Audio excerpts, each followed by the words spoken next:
I remember this period of my life like it was yesterday. Every day I'd wake up, heart pounding, mind racing, sweating, moments throughout the day, major panic attacks that made me feel like I was dying. The physical symptoms that I experienced that led me to the doctor's office every couple of weeks were unbearable, but I had no idea what was going on. What was it? All I knew was that my body was seemingly under attack, but what was attacking it? The doctors would tell me it's anxiety, but how can anxiety make me feel like I was on the edge of consciousness, the world spinning around me? Surely that can't be anxiety.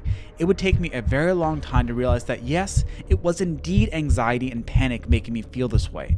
My mind was controlling me, and if I ever want to feel some level of normalcy ever again, I'd have to master my own mind. Here are 3 effective tools that I've been using for the last 7 years that have helped me regain some level of mastery over my life, lose 150 pounds, become an Ironman athlete, and become a professional engineer. Let's get started. At the peak of my mental health struggles came at a time in my life that I was completely neglecting my physical health. I was well over 300 pounds, eating whatever I had in sight, and what was in sight was typically brownies, pizza, alcohol unfortunately, and anything bad essentially. I was just like a vacuum to that stuff. In addition to that, I was not doing any type of physical activity.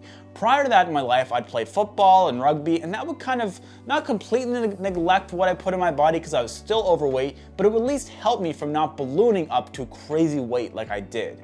And in addition to that, that physical activity is a key thing to improving our mental health. Now, there's tons of different studies that show how important physical activity is on our mental health, as well as diet, of course, but I'm not qualified to really comment on the intricacies of those studies. But what I can tell you is that what I get from those studies and the people talking about those studies is physical activity and eating well has an astronomical improvement on our mental health. I'll use myself as a test subject here. I'm a real-world example of how improving your diet and your physical activity levels can have an astronomical improvement on your mental health. Like I mentioned, I was well over 300 pounds in my first and second year and into my third year of university, and then near the second semester of my third year of university is when I decided to change my life. I decided to increase that physical activity, clean up my diet, and now here I am today, over 150 pounds lost, and what I can tell you is in addition to those physical symptoms gone, like no pain, not feeling as sluggish anymore, having more energy overall,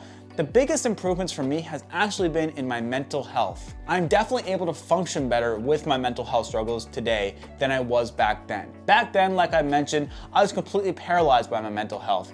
Today at least, I can have a mental breakdown in the morning, kind of like I did today just before recording that video, just a little bit of tidbit of information for you folks. Had a bit of a rough morning, but I was able to get through that and push through, and here I am now recording this video for you folks, feeling okay. And for me, that physical activity that I decided to do was mainly endurance. Now, you can do any type of physical activity, it doesn't matter. What the studies tell us is that improving your activity levels improves your mental health, improving your diet improves your mental health, but for me, of course, that activity I chose was running and triathlon and all that stuff, and I attribute most of my mental health improvements to increasing that physical activity and improving my diet. But like I mentioned, I still suffer with this stuff. Mental health is not you're bad and then you're good and you're good forever. It's a lifelong journey, unfortunately, but that's just how it is. Just like our physical health, we have to work on our mental health lifelong. The sooner you start taking positive steps for your mental health, the sooner it's gonna get better for you. Like I mentioned, even though I was able to lose the weight and improve my activity and all that different type of stuff,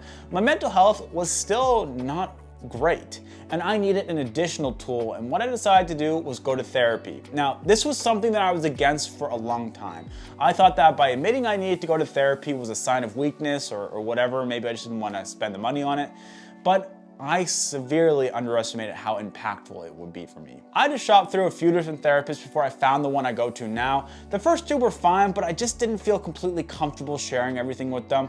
It took me until this one that I go to now to feel that I'm really getting something out of the sessions, and it might be the same for you. It's the same for a lot of people. But I highly recommend if you're someone that suffers with mental health issues to please seek out therapy. It's made a massive difference for me, and today's sponsor might be able to help you with that journey. Managing mental health is a marathon, not a sprint. As someone who's found solace in the rhythm of running, I know it's a powerful way to clear the mind and give us a sense of progress.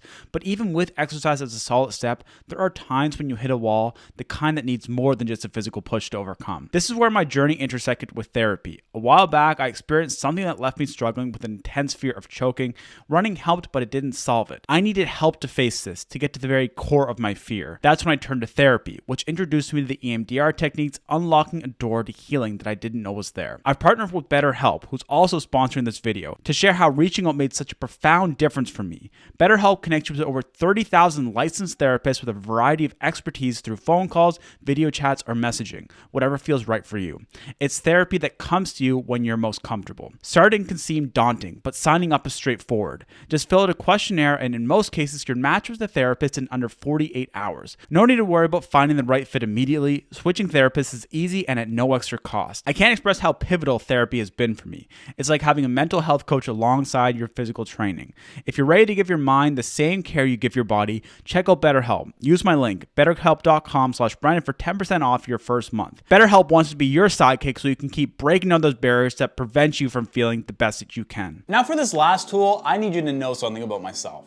I'm someone that always needs to be doing something that I feel like I'm improving at. I don't like sitting down and watching TV. I find it very difficult to switch off from work and just relax.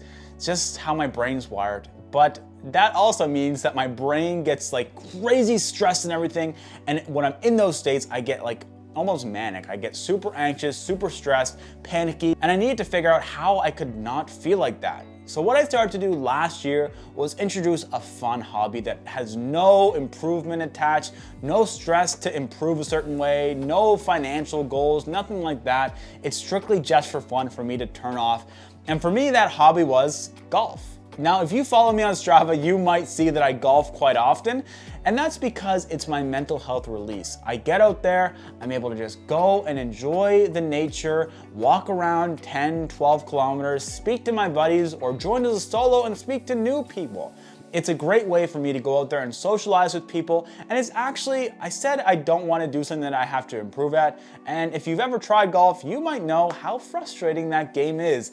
And for me, of course, I got hooked and I want to improve at it, so it is cool that I can at least track my progression, but there's no real stress attached to that progression as long as I don't attach it to it. And I highly recommend that if you're someone like me that doesn't really have a hobby that you can just switch off and de-stress at, please seek out that type of activity. It makes a massive difference to your overall mental health. It gives you something that you can look forward to, that you can say, okay, I just need to grind through this right now, but I know in a couple of hours, I'm gonna be out there on the course, losing a couple of balls, having a great laugh with a friend, and seeing what I can do. Thank you so much. I really hope that these tools will be valuable to you. Let me know in the comment section down below if you feel like sharing your mental health journey in the comments. That'd be great to see if anyone relates. Thank you so much. I will catch you on the next one.